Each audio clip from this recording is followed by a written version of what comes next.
Like to call to order the City of Geneva IDA meeting of April 8th, 2022. Thank you all for attending. First order of business is our approval of the minutes from the March 22nd or 22 meeting. I have a motion to approve the minutes. I'll make the motion. RJ, Second. I'll make the second. any comments or corrections or does it all look good? All right, motion to, or all in favor, say aye. Aye. All right. Aye. Finance report, Tracy, do you want to kind of bring us up to date on some of that stuff? Sure. So included in the packet, the profit and loss balance sheet, a pullout of the park partnership activity, and then GEDC does provide us with separate accounting for that piece of what we're doing. That is done particularly, I believe the reason why that's separated from everything else is so that the property managers can manage those financials, and that to have that kind of access on both sides, it makes it easier for them to have a set of books and for us to have a set of books. When audit time comes, it does get all condensed into one financial report and one audit. But I think that was done out of kind of a convenience and efficiency factor. And that way they're also not all in our stuff if we were sharing the books. So you have all of those reports. The miscellaneous expenses that you see on the report, and I think there's some work that I can do to kind of clean up some of the accounts a little bit, but I believe much of that is I actually can't answer that question. The 775 recently, some of that was from before. The 775 recently was for Finger Lakes Railroad easement that is at the GEDC building. And then I'll have to look into kind of what happened prior to that. But you can see on the March 2022, we did receive administrative fees from the most recent project, the American Legion project. Those administrative fees came through, and that's what that $252,000 is. We continue to receive the American Tower lease, and that should be wrapping up very soon here. We have all the paperwork. It just needs to all be signed again. We've been saying that for a long time. There's been some hiccups along the way, but we're very close now. And then the administrative services line that for 4,200 is MRB fees to date. I am going to just give you a heads up that this next bill that Irene's going to see is a much larger bill. There's been a lot of hours that have gone in the transition with Paris reporting and the audit happening. And I think that we've used a little bit more of the budget than we had anticipated using by this point. I do see that the hours are starting to come down because a lot of that stuff is wrapping up with the Trinity project and the audit coming close to an end. And so I think we'll fall into a more normal pattern of hours very soon within the next month. But just be aware that that's the case here, and we're going to be about halfway through the budget as of March. So I just wanted to give everybody a heads up that there's been a lot of kind of moving parts in these first few months, and it's taken a little bit more effort than anticipated. Did we research any further the opportunity to add some of the administrative costs into these pilot programs, the administrative fees there? Pick up some, wasn't there I believe at one of the meetings we talked about the fact that there were some extra charges that we could look at that, yeah. put into, which would, when we have these bubbles, obviously we hope that you're putting in a lot of time to get this job done, get it done correctly, but we could probably push some of it off onto the project itself instead of us bearing the extra expense during those bubbles. Sure.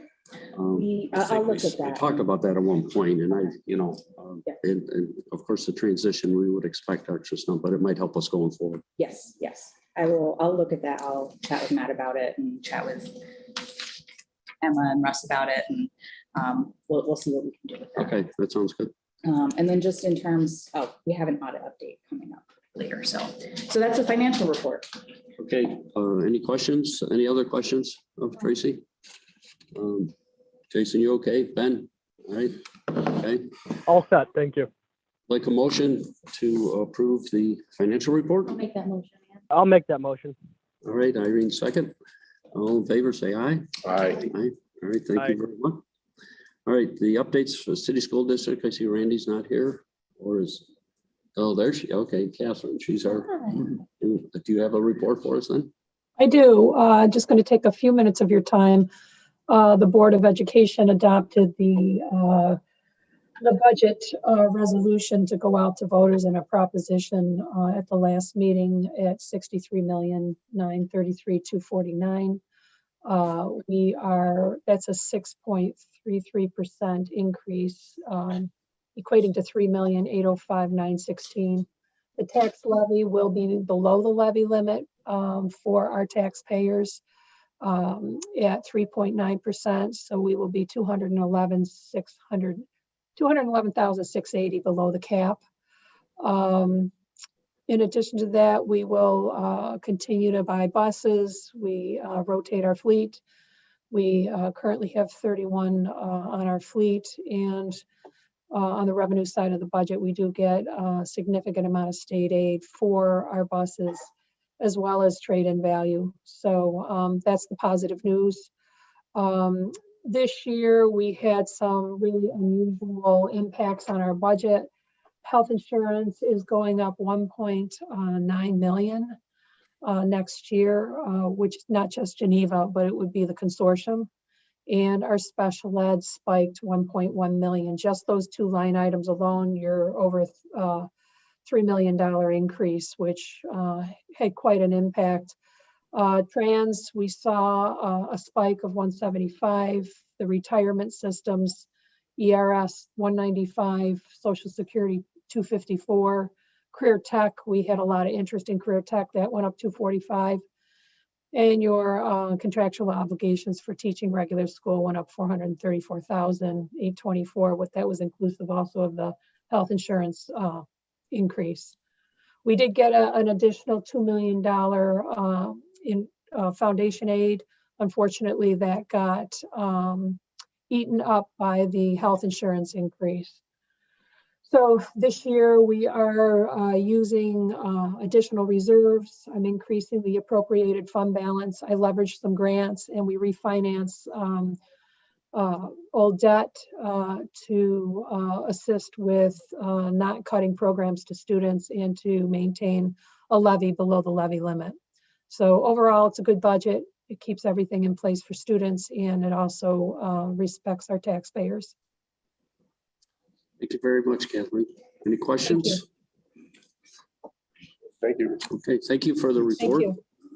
GDC, I see Craig's not on the call. We do have reports from him. As you recall, we were scheduled to actually have the meeting there today at the GDC, so we can kind of see the property and see the condition it's in and how Webster Group is actually doing. So we're trying to schedule for next meeting. I don't know if that's come to fruition yet. Has he been able to find a spot for us in the? I'll follow up with him about Okay, it. so we'll get a note out saying whether we're going to meet there or here. I still think it's beneficial for us to do that. We did receive the reports from Craig. He's been very diligent about showing us the status, not just of the tenants, but also the financials. And Tracy, do you have anything to add to? Do you want to talk about our call yesterday at all, or? Yeah, we can. We did have a call with Prince of Logic. We sent them a letter to, that we were not going to renew their lease in June, I believe it was. They asked a meeting with Tracy, myself, and Craig Webster about giving them more time to find a space. They've got an unusual situation that they're trying to, it's very difficult. They're trying to stay within the city because of their employee base. That being said, they're having a hard time finding a competitor or space that's competitive what they're paying at the GEDC, and so we gave them an extension. I think it was 3 months. I kept jumping back and forth on dates. I don't know. I got confused, but I think it's we gave them 90 days. They felt that it was fair. They would try to do. We talked about a couple of properties that they had already pursued. I mean, there are some spaces available around town, but and they have some very unusual loading and unloading requirements for the products. So they make primarily for U-Haul. So they're having difficulty finding that spot. So we thought it was reasonable. They are paying the rent, as far as I know. That's brought to current. So we gave them the time. Right, any other question? Any Question on that. So what does that mean for the prospective new tenant, FLX Hospitality? Is that, That's a different space. oh, I thought they were going into, oh no, I'm sorry, that's really space. Yeah. My brain's not on yet, sorry. Is that the space upstairs? Oh, there's a space No. in between that's empty now that they use for cars. It's right about in the middle of the building on the railroad track side. Oh, okay. I believe that's the space. I mean, it's the only large space left in there. I'm just ever hopeful for that upstairs front. I'm a broken record when I'm doing a tour today, if anybody would like to come, so that I know exactly what you're talking about when you say that. Well, I was also interested in the update on the FLX Hospitality because that was waiting for a move out for them to move in. How did that work out? Or how is that working I out? think it's the end of this month that your lease is leaving. So hopefully he'll be able to get in there. I don't think that's changed. That was on Craig's report. I don't have a copy of it. Yeah, I It's think- still scheduled for the end of the month. Yeah, to my understanding, it's still the plan that when they move out, Finger Lakes Hospitality will move in, but I do know there was a question because of the timing. By the time the space is ready, they're going to be in their busy season, so that might affect how that plays out.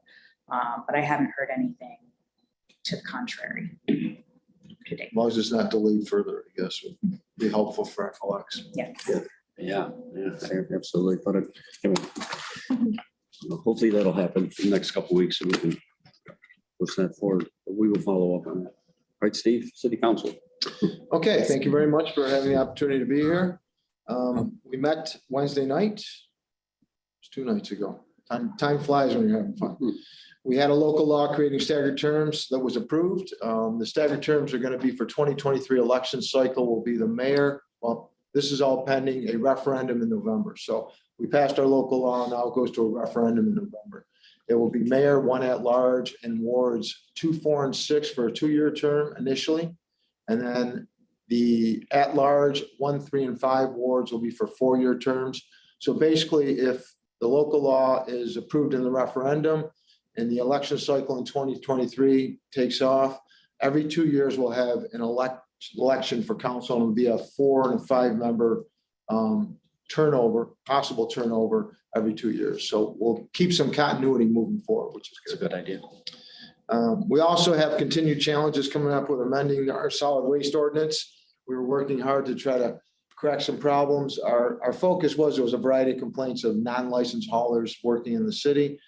So we issued some cease and desist orders to different haulers that were operating without licenses. It's a complicated issue right now. We haven't come to a positive solution at this time.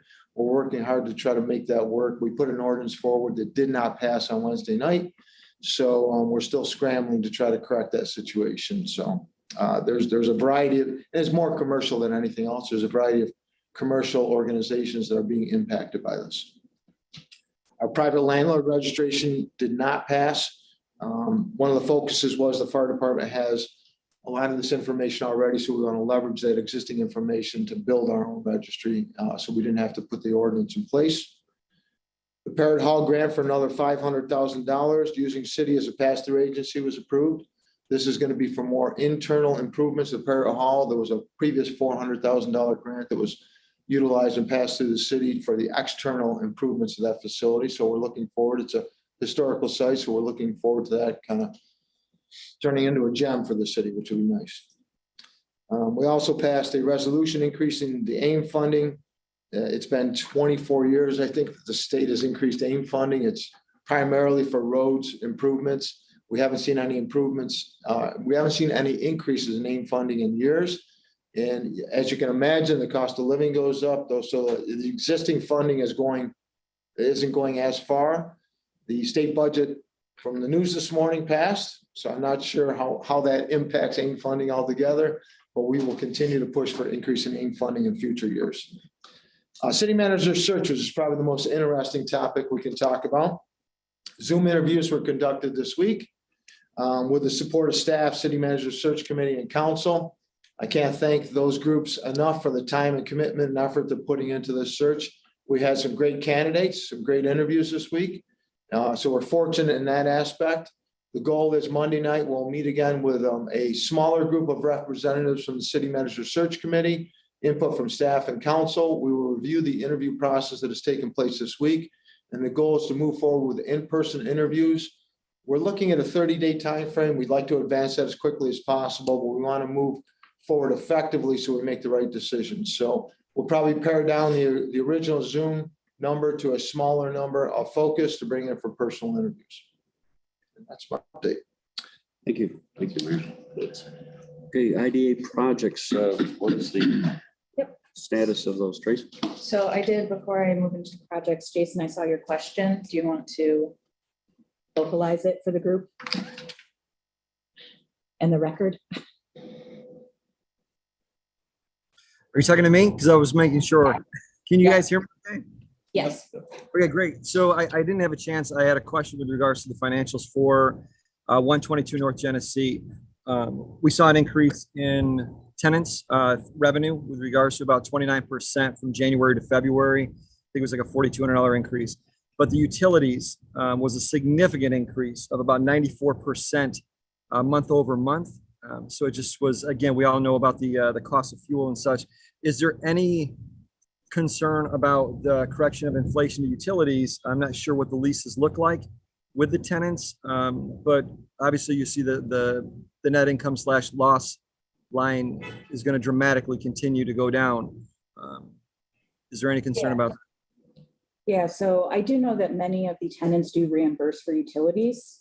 Many of the leases have been corrected to include that. So hopefully we'll also see that turn around as revenue. But I will have to get more details from Craig on that just to make sure that we understand what is covered by that agreement with the tenants and what is not. So I don't have a full answer for you, Jason, but I will get one. And I do know that we should be able to recover some of that. So did we have a new tenant from January to February where we saw the increase in tenant revenue? Principal Logic may have caught up. Oh, yeah, there might have been some catch up. So it might be some timing situations. There might have been some catch up on some fees that were outstanding prior. And then but there were no new tenants. I also imagine it was the beginning of the year. There could have been some adjustments in leases. Russ, Yes. did you have? Yes, I'm sorry, Tracy, I didn't mean to interrupt you. And Jason, I think, and I will confirm this, I think Pretzel Logic caught up on amounts that may have been past due. Yeah. Yeah. So, Oh, okay, Jason. Thank you. All right. All right. so on projects, as I mentioned earlier, American Tower is very close. We've got the paperwork. It's getting signed. It's going to get out in the mail again. And that will hopefully close next week. And we'll see those funds come in. And hopefully we're not talking about it again next month. The Gateway project, there's not been any movement other than we know that we're on the radar for the approval we're awaiting, but we have not gotten any communication about it. So we're still playing the waiting game on that closing. On the marketing piece that we have been talking about, the bid and the city we're in the process of hiring a new marketing and communications person that's shared between the bid and the city of Geneva. And that person was just hired or just started, I think, last week. And so, yes, I've been dragging my feet on getting a marketing committee meeting together, but I did kind of want to wait for that person to be in place. And they just didn't actually start until it was last week, right? Yeah. So now that that person is in place, I think we'll be in a good place to start having some of those meetings and be communicating, because I just thought it made sense for him to be there. So that's moving right along. We've got Trinity on the agenda for later today. And I think those are the big ones. Did I miss anything? Any questions? Geneva and the lake, the property closed. Oh, it did. Yeah. Yeah, Great. So that'll be, I mean, it's got quite a bit of planning to do. Yeah. I plan on seeing those over the next couple of weeks, next time you sit down. I will be sure to track my time on that. Yeah. Great.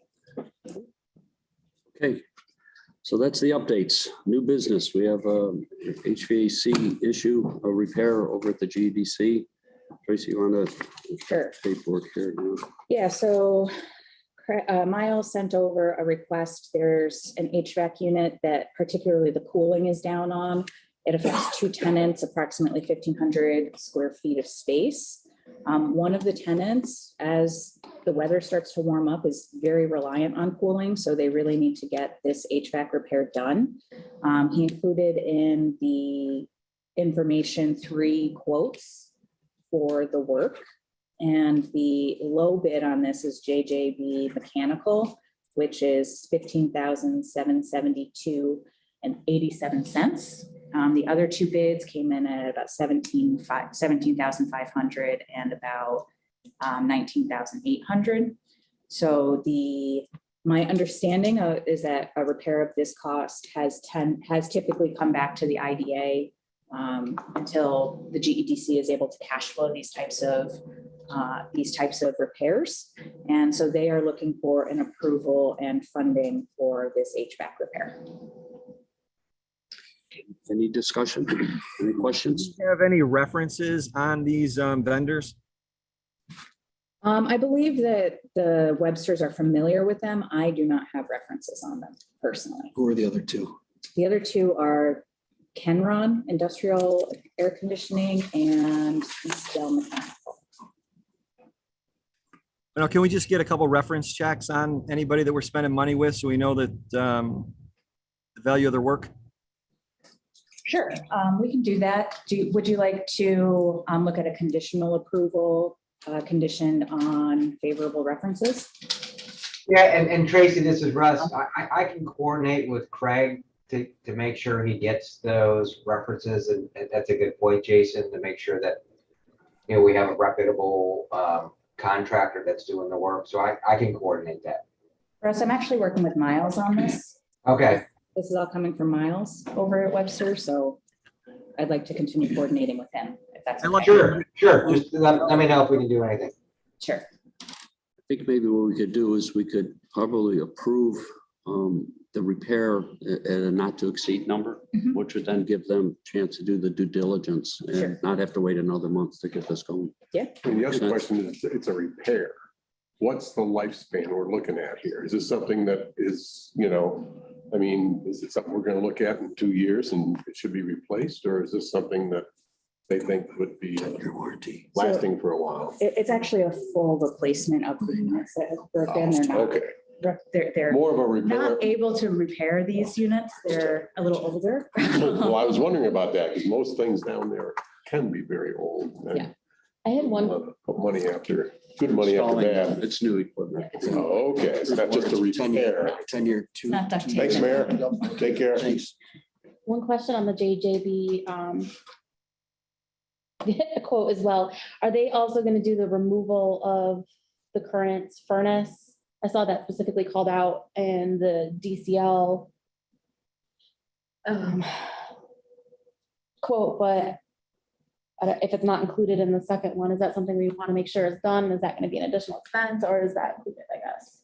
That would typically be included in a quote like this. And I don't think the differential is enough to indicate that it wouldn't be, but I will confirm that with Miles as well.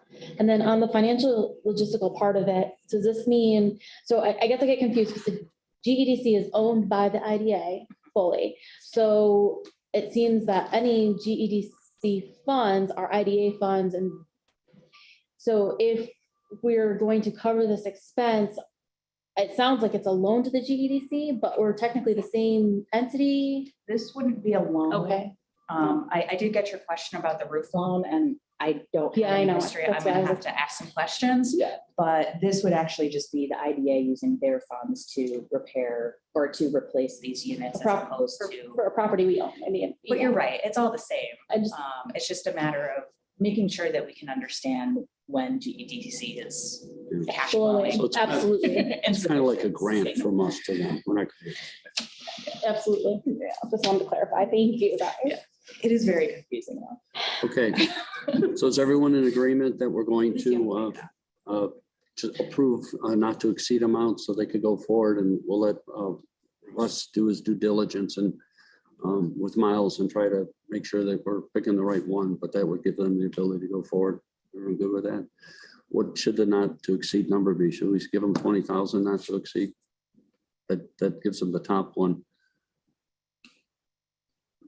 We've done that before where we've given them a top side thing and they haven't used it all, but okay. Like a motion to approve the HVAC or approve the revenue, the monies to do the HVAC repair contractor to be determined after some due diligence. A motion, RJ, Second. Rick, second. All in favor of the motion to approve $20,000 for the HVAC with the stipulation that we'll do a little bit further investigation of these bidders. All in favor? Aye. Okay. Opposed? Okay, motion's passed. Thanks. I have to say nay on that one, just for me. Okay. And that's the fine. only reason is I guess my question is we have a best bid and we're just checking references, right? So why would we put a $20,000 amount to it when we're looking for best bid? I think, Jason, in my mind, it's just in case they fall out for, after the due diligence, if they're not qualified or we find something that doesn't smell right and we want to go to the next bidder, then that gives Webster Properties the opportunity to do that. Okay. And We're times making of the essence- assumption they're going to do the best, get the best job for the best price. And timing's of the essence, since that one needs it before things turn warm. Yeah, we just didn't want to delay it for another month's vote. Understood. Thank you. All right.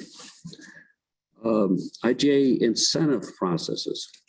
Yeah, so I just wanted to take a minute to refresh on how some of the different mechanisms work with the IDAs, because it's probably been a while since anyone's talked about it, and there were some questions that were brought up at the public hearing. And just to kind of get it out on the table, I'm just going to do a quick overview of how the incentive process works and how the different mechanisms work. And so basically a IDA project is intended to induce an investment. You're not going to want to do a project that's not making a capital investment necessarily. Oftentimes there's job creation tied, not all the time. Sometimes you can justify an incentive based on other community benefits. But historically, job creation has been a big concern when it comes to IDA incentives. Once a project is identified and approaches the IDA, there's an application form. That application form is submitted, reviewed by staff, by legal counsel. Any corrections are made, and then is put forward to the board for an initial review. Any project that's over $100,000 in estimated benefit to the project is required to go through a public hearing, which I think you've done a lot of those recently, which is wonderful. And after the public hearing, the board is able to take action on the project, either to approve or not that project for incentives. The types of incentives that are available are a sales and use tax exemption. This is an exemption that is realized as the project is occurring. A form called an ST60 is filed with the state, and that defines the timeline for the exemption and the maximum amount that can be exempted for the project. Those things can be adjusted by the board over time. So if a project is taking longer than expected, you can extend it. That cannot happen retroactively. So if someone doesn't tell us that they're not done with the project and they continue to use that benefit, it does need to be recaptured if the ST60 wasn't extended. But then you can extend it and they can continue to use it. It's fun like that. So none of this stuff can be retroactive. You also can't exempt sales tax or reimburse sales tax that was already paid towards the project. So the ST60 outlines that timeline and amount. There's a mortgage recording tax abatement. that only covers 75% of the mortgage reporting tax. There's a 25% of the mortgage reporting tax goes to a regional transportation district. That's typically Centro or whoever the transportation. They successfully lobbied to have that removed from the abatement from IDA. So we are able to abate 100% in areas that don't have a regional transportation council or a regional transportation entity. But where there is that piece, that must still be paid. That's usually the total mortgage reporting tax is usually in the area of 1% of the total mortgage. It can vary a little bit from place to place. And then you can do tax exempt bonds, which have not been a big thing in the last 10 years. It typically requires a very large project. And then there's the pilot agreement, which is the payment in lieu of tax. The payment in lieu of tax is essentially allowing a stepped up increase of the assessment instead of a developer making a multi-million-dollar investment in a building and then being hit with that increased assessment the very next year. It gives them time to allow that investment to start returning any income or returning revenue. It also, again, provides that step up so it's not as much of a shock to the business. It provides for the sustainability of that investment. That is these days set up as a leaseback, in which case the IDA has to be entitled to the property as a mechanism for that exemption. But between the lease and the leaseback, there's lots of language indicating we don't actually have any kind of operational say in this property. We don't, there's hold harmless, there's indemnification, there's all sorts of mechanisms that essentially make the IDA just the conduit for the exemption. Generally speaking, there may be something saying, if you're going to sublease, you need to just let us know. If the ownership of the property is going to change, that has to go through the IDA. But there's also language that says the IDA can't withhold approval as long as the project is up to date on all of the requirements and in compliance with the agreement. So again, the IDA is a conduit. It's not looking to do any operations. Different leasebacks have different conditions, but generally speaking, as long as the project and the developer is up to date with all of their pilot agreements and all of the different compliance issues, the IDA is, has to approve certain things like a transfer of ownership or a mortgage position, but it's not going to be making day-to-day operational decisions about the property. Again, assignments do get approved by the IDA though. So those are the basic kind of mechanisms that are available. An important piece to keep in mind is that nothing actually is realized by the developer until they actually start the project. And the pilot isn't realized really until they complete the project. Typically that is, a requirement of the pilot is that the project is completed. So and then we monitor them on a year-to-year basis. So every year we ask each project for an update about their job creation. If they've realized any sales tax exemptions, we need to get that information from them. And that all goes and gets reported to the state. So there is some follow-up and some monitoring that goes along with the incentives. So those are kind of the basics of those mechanisms, just as a reminder to the board. As we go into a discussion about a project, I thought it was important to put that out. Thank you, Tracy. Any questions of Tracy on this information? Do you have that in written form? I could have that in a written form. Okay. We'll ask her to send it out with the minutes or I guess it will be in the minutes, but I guess we can review it at that It would point. be a good thing, especially to give to new members. Yeah, Tracy, I thank you. That's a great summary. We actually have, we being Harris Beach, we have what we call our handbook, and we're happy to get hard copies to you, Tracy, to share with whoever you would like. So if you can't sleep at night, it's a good read. Yeah. I've had the pleasure of reading multiple versions of it over the years. Thank you. It is colored, so there's a picture book too. Pictures. Yeah, the front page is a picture. The cover is beautiful.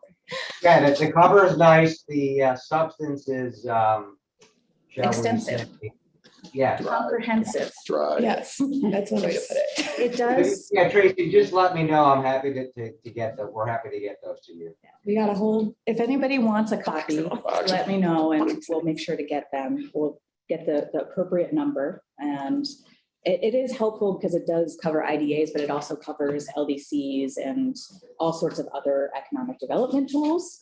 If you are ever looking for a good kind of, there's usually a good paragraph summary of what the tool is in that handbook. So it is a good tool. Sure. Very nice. Thanks. Audit committee, I guess you've already kind of touched on that. But Yes, so the audit committee met earlier this week. The audit is not done, unfortunately. There's a couple things that still need to be worked out, and we do feel somewhat confident it'll be done by next month, and we'll be ready to approve that and get the reporting done. But the audit committee did get a report on kind of where the numbers are right now and where the process is right now. Irene, I don't know if you want to add any flavor of the discussion. No, not really. He's close, but not quite there, and just looking for a little more data. So. Yeah, Kind of like the tower, it Yeah. keeps coming up every month. He did say that everybody's been great to work with. So I think it's important for the full board to know that, MRB group and Tracy's been great to work with. are we okay with Paris and all that? I mean, we're reporting on that, or did we have to file an extension? I don't know exactly when the dates are. yeah. So the Paris reporting, there's, I think, is it 3 or 4 that are due right now? Or were due a few months ago. I think there's 3 that were due a few months ago. The ones that could, no, 4, I'm sorry, there's 4. The 2 that could be submitted were submitted. And Adam did inform the state that the audit firm had changed at the last minute and that the other 2 would be late because of that change, just creating a longer timeline for the audit. So they're aware that it's coming. Yeah. And they have not reached out, at least to me at this point. I haven't seen a letter or an email or any kind of correspondence from them about it being late. So I'm hoping that communication up front has been a little bit helpful. And Do they have you as the contact instead of? I am now in a contact. Okay. Yep. That was my question. Yeah. I am now receiving. They all know sorts that of you're the emails. one to get the 2, right? Okay. Yes. It's not sitting in somebody's. Any questions about the audit? Thank you, Irene, for your work on this. Hopefully we can, some of this back on track where it should be. And I think it'll be even easier next year. So. Sure. That's what we We've said heard that last year. before. And then the audit. Okay, the unfinished business, obviously the Trinity Church project, which we thank you for coming. We're going to have to go into executive session for a few minutes. We'll try to keep it as brief as possible. We're going to review actually some of the questions you asked at the public hearing had to do with some financial information. Obviously, that's confidential. It's not public because the developer is a private entity. So we're going to have to go into executive session for a few minutes to discuss that and gives us the opportunity to question. I see Mark is on the line. So we're going to ask some of those questions that you actually ask us to ask. And we do have some documentation to go over. But like I said, we're going to keep that as brief as possible. It's only on the confidential aspect of this discussion today. When we come back in, then we're going to continue with the other parts of it. Do you have to read your statement why we're going into executive session, or do you think that was enough? I think you explained it, but it is to discuss the financial position of a particular corporation. Right. So that's our directive to do so. So yeah, if you could sit, there's a little sitting, and we'll come get you right away. We won't leave you out of it. I appreciate your cooperation. And everyone on the phone should be on the phone, right? I just need a motion. Okay, I'll make the motion. RJ makes a motion to go into executive session. I read. Okay, we're out of executive session. No, we're not far enough away. For Vladimir. Thank you for your patience. Appreciate that. Okay, before we go into kind of the making motions and stuff, we still have some discussion to do. Tracy's going to do a summary here of kind of where we're at and some of the things that are before us today. Yeah, so I just wanted to do a quick review of the cost benefit analysis. and point out a few key factors here. So the exemptions that are being contemplated by the IDA add up to a little over $2.6 million. That includes the estimated value of the pilot. One thing to know is that the actual payments that are made under the pilot will be based on the actual assessment and the actual tax rates. So these are estimates right now.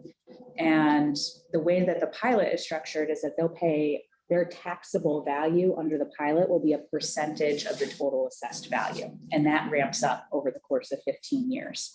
So if the actual assessed value is lower than what we estimated, what will happen is their pilot payments will be lower, but so will the exemption. The exemption will also be lower, and vice versa. If it's higher, then the opposite will be true. So know that these are really just estimates based on our best guess as to what's going to happen.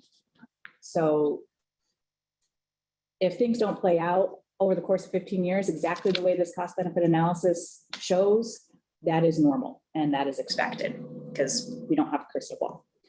So that $2.6 million of estimated exemptions will be matched with what we calculated to be about $36.8 million of local benefit. Some of that is actually just the increase in the property tax that is going to be realized from the project. So the property is currently exempt. The pilot will automatically start to generate ongoing property tax revenue for the municipalities. And that amount is about $3.1 million of property tax revenue over the 15 years that would not have been realized if the property stayed exempt. This also includes an estimate of sales tax generation, bed tax generation, and the ancillary effects of the jobs that are going to be created both in the construction and the ongoing operation. So people get hired, they get paid money, they go spend that money, that has a benefit on the community. So that's also included here. And that's how we get to the full, all of those benefits together is how we get to the $36.8 million. So that's how we come. And then when you discount everything, you know, things get a little different, but the ratio at the end of the day, we're talking about is a 13-to-1 ratio of benefit to cost, but understand that none of that money is going out as cash. They're all incentives that are realized as the project goes on and as they continue to meet their requirements under the pilot. Any questions of Tracy on the process where we're at? Does the public get to ask a question? Question. Can I see that? Paper. Jason has a question too. Yeah. The newspaper. Right, let me, Jason, what's your question? My question has to do with some of the calculations from the study. When I'm looking at the CBA calculator, and I'm just talking about job creation, and we take a look at 46 jobs during the temporary period, earnings, local spend, the almost $3 million in earnings for 46 people. That's an average job of, what was it, $64,000? But the ongoing is what I'm even more concerned about. The 34 jobs for the next 9 years in this document ends up being like 88,000. Am I doing that math wrong?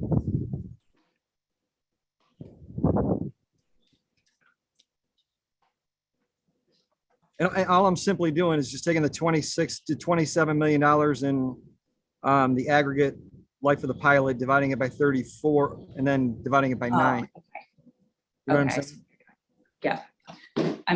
Okay, now that I understand what you were doing, could you repeat that question? Yeah, so let's just do the simple one, I guess, is the first year, because that's just the construction. 46 jobs, looks like $3 million in earnings. That ends up being 46 jobs at an average salary of $64,000. Am I doing that math correct? So this is all, well, okay, so let me just explain where these numbers are coming from. These are being developed by at least the temporary payroll, construction earnings are all being generated by MZ, which is database of, it's an online database of economic data. So that's actually what the economic modeling is telling us the earnings related to construction will be, including the earnings of the actual construction workers, as well as indirect earnings from their economic impact in the community. So it's not all just the construction workers. It takes into account the broader community benefits thereafter. It includes things like the money they spend in town while they're here. Right. Buying gas or whatever, it's a broader, it's not income to them or payments to them. It's what they spend while they're here. Yeah, I mean, the part that's just interesting, and again, guys, I apologize, I'm new, right? I'm only my second meeting. When I look at the local spend being around 7.5 million, so for the 3 million in earnings, it's going to generate almost 2.5 times local spend. And if that's the calculation, that's the calculation. I just want to understand if that's what we're saying here. I'm not following which numbers you're. I'm still sticking with the temporary construction. So it says earnings of almost $3 million, but local spend equating to about 7.7 million. So I get it. They go to a restaurant, they spend their dollars. Oh, okay. That person's working, they spend their dollars. I mean, you know what I'm saying? I'm just looking at this. So the 7.7. Okay, so the now. Okay, sorry, I didn't realize what table you were looking at there. I'm still getting used to this tool too. It's new. So that top table, the temporary construction, the direct is what you're looking at in terms of the actual construction jobs, and that's what comes out of MZ is the anticipated earning of those 34 jobs, and the 5.9 is the local estimated spend is actually the amount of the construction spend that is anticipated to be local. So the 5.9 is the construction spending, not the worker spending. Understood. And then the indirect is the spending that is induced by that construction spend. So the earnings and the local spend are not necessarily connected to each other. Okay.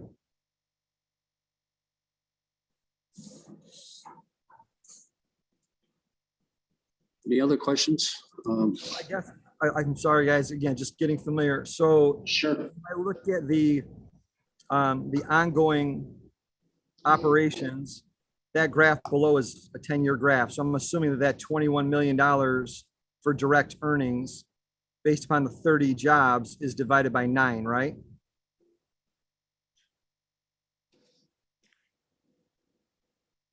It's divided by 9. Well, you got 9 years left on that table that's down below, or is it the life of the pilot is 15, right? So do we have to divide it by 15? That would be based on a 15. Be based on 15. Yeah. Okay. 47.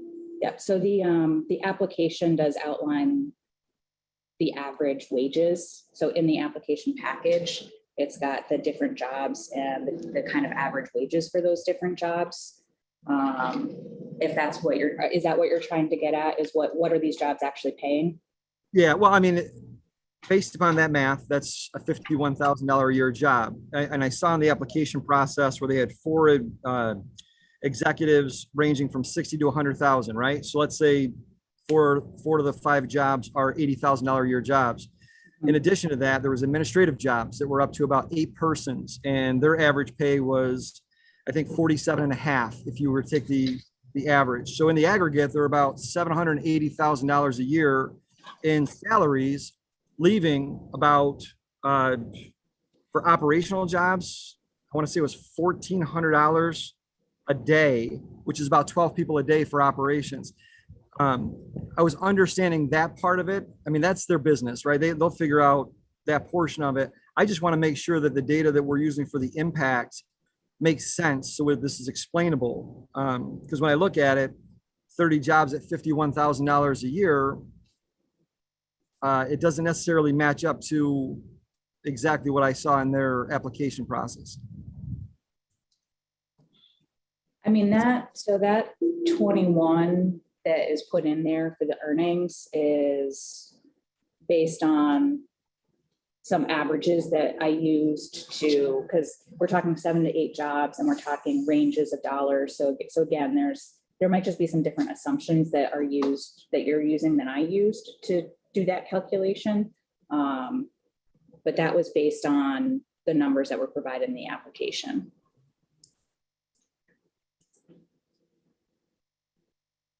Okay. Well, like I said, I mean, I guess I have a different perception of what their impact is for payroll is going to be, just based upon that. All right, understood. So that was my question of the calculations. Yep. What is your expected? What were you expecting to see in that spot? Yeah, as far as what they have in their application for employment, as far as what they have for, I mean, there's no org chart in there, right? So one of the things that did stick out to me in the application was it said that the event space could be used for third party to lease that space for all food and beverage operations. My question would be, is that something that we're taking into consideration in this application, or is this something that's above and beyond? Are they going to operate food and beverage? Are they going to go ahead and lease it out? And if it does that change the impact study? I'll let Mark answer that question, because I was actually going to ask him to explain that relationship with Lark as well. Yeah, that decision has not been made as to whether or not it'll be leased out or will be managed by Lark. But those figures that you sent me were created in partnership with Lark, right? Oh, absolutely. Okay.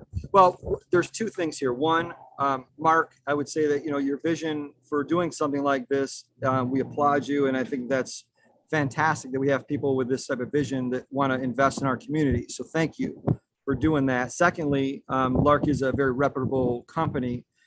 They do great projects, and I'm familiar with the company. I just want to make sure that as we examine the data and the impact, when someone's asking for, a couple $1 million in exemption, that everything's buttoned up and pretty tight. So we understand that that's the best value for our community to do that. If that makes sense. Thank you. Thank you, Jason, for your comments. Anything else about the process here that we're, the paperwork, the documents that we've seen, both financial and the like? I mean, we have the schedule of the project now. We know what the pilot proposed is. We certainly have the resolution in front of us. Can I ask another question then? With regards to the site plan, and I look at the buildings as they are, this is I guess everything's encapsulated into one, right? So the purpose of the pilot is to account for historical preservation, correct, for these properties, or no? The purpose of the pilot is strictly to go ahead and for job creation? Or is it to offset the historical preservation? Well, it's a combination. I mean, you're looking at trying to preserve a unique building within the city that is in terrible disrepair right now. In terms of it, we always are looking for job creation. But then you're also, the big aspect is to put something that's not taxable for 100 years or whatever, or better. 200. And 200 and put it on a tax roll. So it's really a combination of those things. And in many situations, we're looking at not the putting something on the tax roll, a number of things we've done over the years, but to try to increase in terms of a property's value so its tax increases. This is, as I see this, it's at least threefold here. Okay.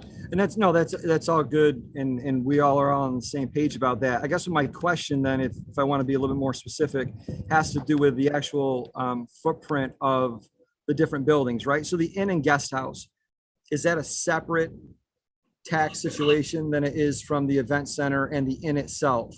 Are those two separate parcels, or are this all one parcel? It's all the same. It's one parcel, I One. believe. It's all one parcel, yes. It's not divided. A tax line. Right, and should it be, I guess my question is, should it be?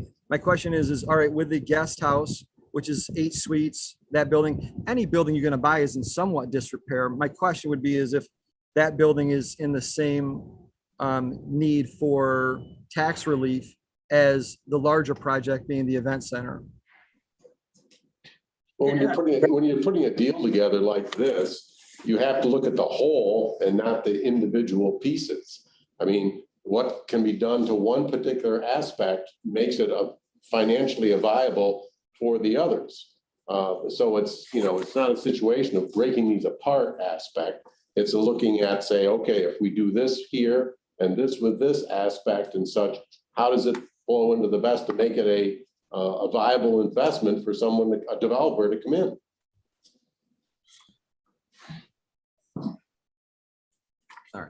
If I could interrupt just for a second, the condition of the rectory is similar to the church in as much as there's been no heat in that house for 3 years. There's water damage, ceilings are down, floors are warped. So it needs a major renovation. The heating, wiring, all needs to be replaced.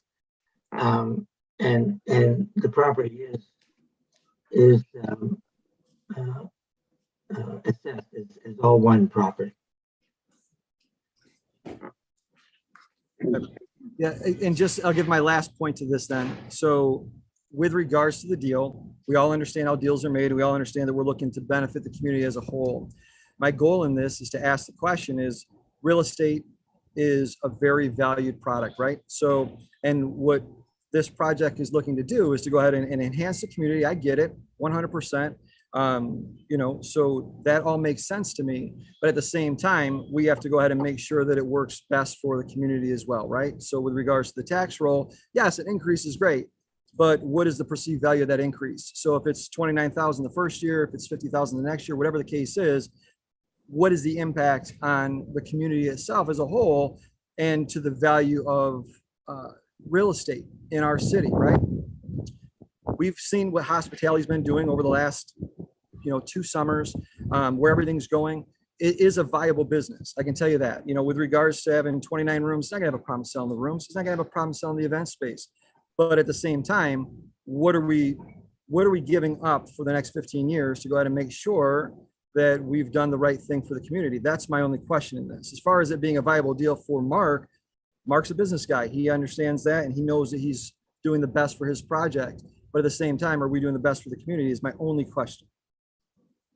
And I'm not saying that this is a bad project. What I'm saying is, have we put that into thought? And that's why I asked if it was possible to separate the parcels where tax is placed separately on the 2 properties. One being the pilot makes sense to me on a project on the scale of the church, but the guest house itself, yes, it's in disrepair. A lot of buildings are. That's part of the investment, part of the cost of doing business. I get that. So my question is, does the community benefit from having that property on the tax roll and allowing the pilot for the other? That was my question. If I could make a quick response, the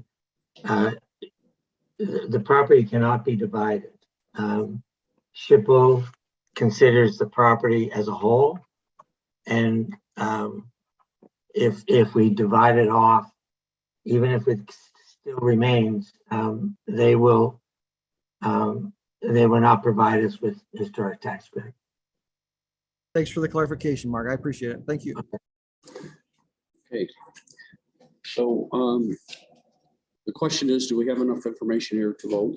I think I'd like each one of us to maybe speak to their opinion of not to put anyone on the spot, but just kind of discuss if we have any questions while Mark's here, while Russ is here, Emma's here. I mean, if there's any legal things we should be concerned about. Thank you, Tracy, for kind of covering the overview of what's under our preview today. I think we've heard from Jason. We kind of understand his point of view. Ben, do you have anything to say? I mean, maybe I could preface it before we ask for a comment. Four of us went over to the building on Tuesday. We reviewed it's a very large property in terms and the amount of work that has to be done is obviously over the years, the last 5 years, 3 years without heat. The building continues to go downhill. It's a historic building. We've already determined that. When we were there on Tuesday, the sun was coming in the south windows of the sanctuary. It was absolutely magical in there. It was a beautiful space, and it would have been a shame to see that go further down disrepair. As Jason's already pointed out, I'd like to commend Mark on taking on this task. I mean, the woodworking in there is beautiful. Unfortunately, the organ, hopefully the organ can be saved. May not be able to. It's been sitting there for too long. There's a bit of work to do. Thank you, Mark, for the project timeline. Makes sense. Hopefully that we can see 2 years from now a grand opening that is going to be a treasure to the community.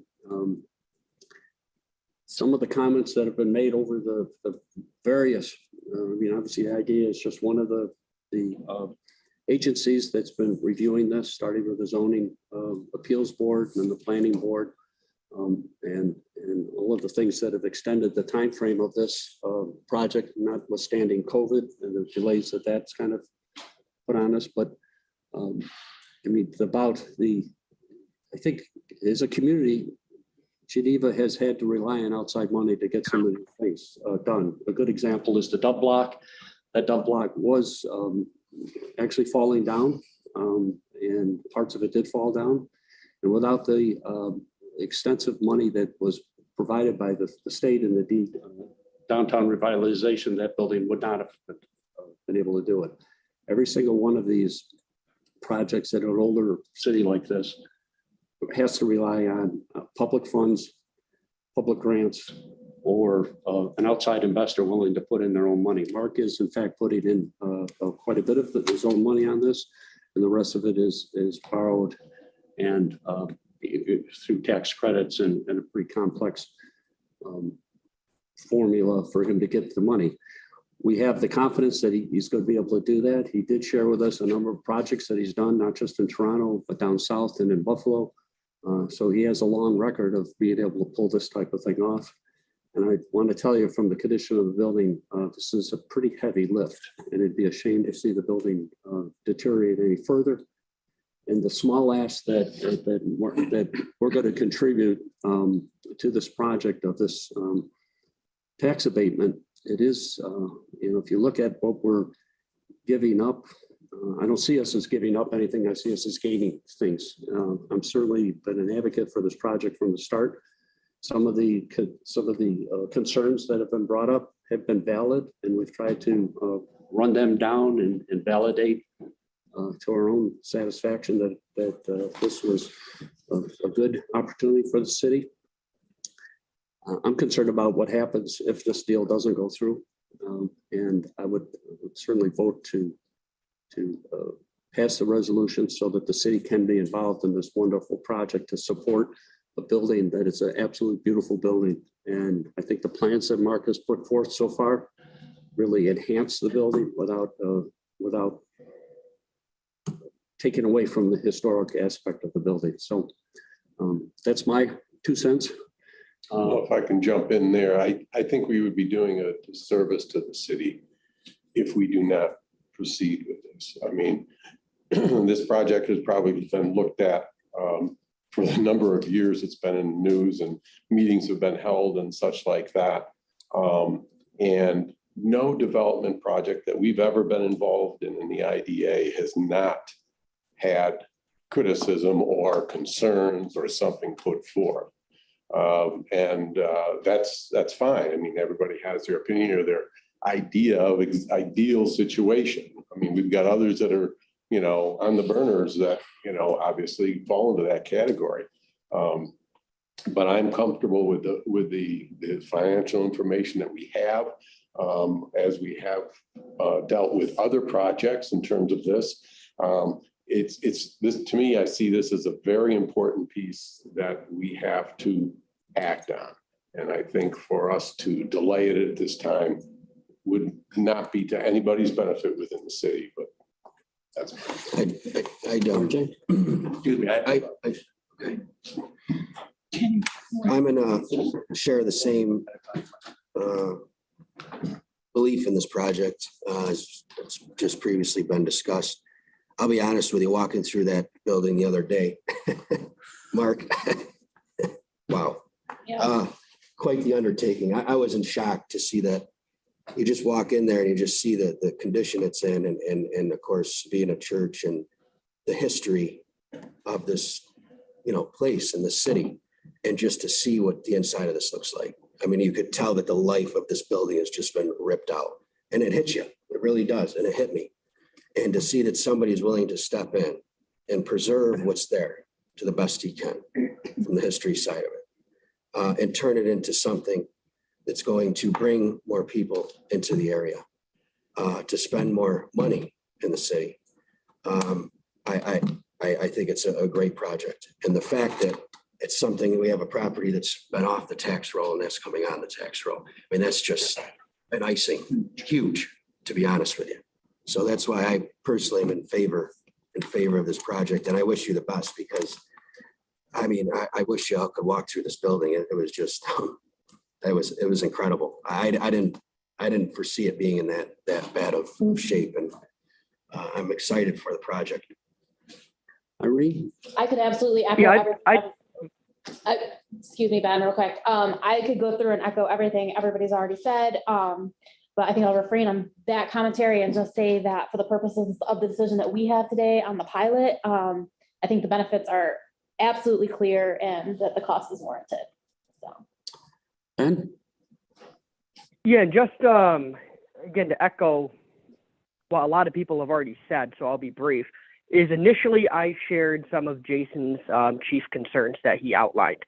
As a member of the IDA board, we need to look at what's in the best interest of the city of Geneva, the taxpayers and all that. And that's what really prompted me to show up and walk through this facility. And what RJ alluded to is it was actually emotional at times to see how beautiful and how much rich history is there, and how it's just grossly deteriorated over time. This is going to be a huge undertaking for Mark. So therefore, that changed my perspective after walking through and seeing the condition that it currently sits. And I believe that this is in the best interest of the city, and the city is getting a great deal, so to speak, with this due to the condition and what it's going to bring to our city and to restore such a beautiful historic place, pretty much on our lakefront. So I am in favor of the agreement the way it sits right now as well. Jason, do you have any other comments? Jason, do you have any other comments? Yeah, no other comments. I just needed the clarification on a lot of those things. You said that everything's already been passed through zoning and so forth. 195 seats in there on South Main is going to have an impact to traffic. It's going to have an impact to all those things, but that's really not our responsibility. Our responsibility is to talk about, the impact in bringing things onto the tax roll. So I completely understand all of that, and I appreciate what everybody's done. And I know how long you guys have spent on this, and I've spent 30 days, right? So I appreciate all the hard work you guys have put into it. So thank you. Okay. Any other comments that you, since you? Unfortunately, Tim had a 10 o'clock appointment. Yeah, so- sorry, had to leave. So no, this. We normally don't do this, but since you've been so diligent No, and well, we patient. felt we should come and be the last nail I put into wish the there had coffin. been other more competitive bids for this whole project. There was nothing. Well, we talked to the church about it. It's been 5 years and no one else has stepped up They during this never process. offered it public. I know because I was on the board. Well, I was on but the if someone was interested in it, then they Pardon? should have stepped forward. I think. Somebody, yeah, so it doesn't matter. Yeah, it's kind of it's an unusual circumstance that he's in my mind that he's stepping up to do this, putting in his own money. No one has stepped forward, fence of, no one new has come forward. the competitive bid thing, the one that had the apartments, just converting the apartments, That was- did nothing about the sanctuary that requires a tremendous I amount of know input. that, I know, yeah. And So so we never saw, never presented an updated engineering report of what it needs a new roof, that I know. he's going to be doing that. If you look at the schedule, he's got about 6 months more planning here. I mean, he has to go through a process here. And like I said earlier, we're about middle of the process. He has to have things in line, the approvals made, and then he can go through it. He's done he's over $200,000 in engineering costs already. That gets him kind of to the point where he could define the project. Now he has to refine the project to get down to it. We have the confidence based on some of his other projects that he'll be able to do. And he hasn't bought the building yet. It's not in his name yet. Is that correct? It's not in his name yet. It's going They have to to be. get permission from the Attorney General. Yes, we have that. Already had it. He's already got it. What about He the has bishop? that. that's buried- That price? What about the bishop? That's what I buried in mean, the back people would have bought the There's a rectory copy for. there. I have a copy. Believe Sure. me, I know people who would. Well, it's one cost. Okay, All right, Take time to vote. there's no point.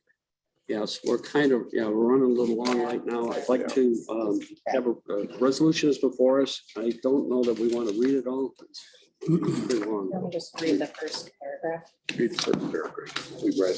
Okay, Tracy, would you please do that? I'd like, Oh, Yes. and that's that. then we'll read the resolution and we'll put a motion on the board to vote. So this is the resolution of the City of Geneva Industrial Development Agency, the agency, one, accepting an application with respect to a certain project defined below, two, acknowledging the public hearing held by the agency on March 28th, 2022, with respect to the Trinity Church Inn LLC, the company project, as further described below, three, appointing the company as an agent of the agency, four, authorizing financial assistance to the company in the form of a sales and use tax exemption for purchases and rentals related to the acquisition, construction, and equipping of the project, a mortgage recording tax exemption is permitted by New York state law, and a real property tax abatement structured through a pilot agreement. And five, authorizing the negotiation, execution, and delivery of a project agreement, lease back agreement, pilot agreement, mortgage, and related documents with respect to the project. Okay, I'd like a motion to approve this resolution. Rick, I'll second. okay? Can we do a roll call on this, please? Yes, we will. Yes, we will. Thank you. Thanks. Any, so we got a motion on the table right now, first and second. Any discussion, any further discussion? No comments? Okay, do you want to do a roll call, please, Trace? Yes, Irene Rodriguez, Aye. and then Aye. RJ. Aye, How do you say your last name? Pastelaqua. Rick Fly. Yes. Bull is absent. Ben Vasquez, Aye. Jason Fulton. Aye. The resolution is passed. Thank you very much. Thank you for your participation and diligence. And like a motion to adjourn. Is there any other comments? I should say, we're good. The business has gone on long enough. All right, Yes. Second, me. it's adjourned. Thank you. Thank you, everybody. Have a great day. Thank you. Thanks, Jason. Thank you, everyone. Thanks. And thank you. Have a great weekend, everybody.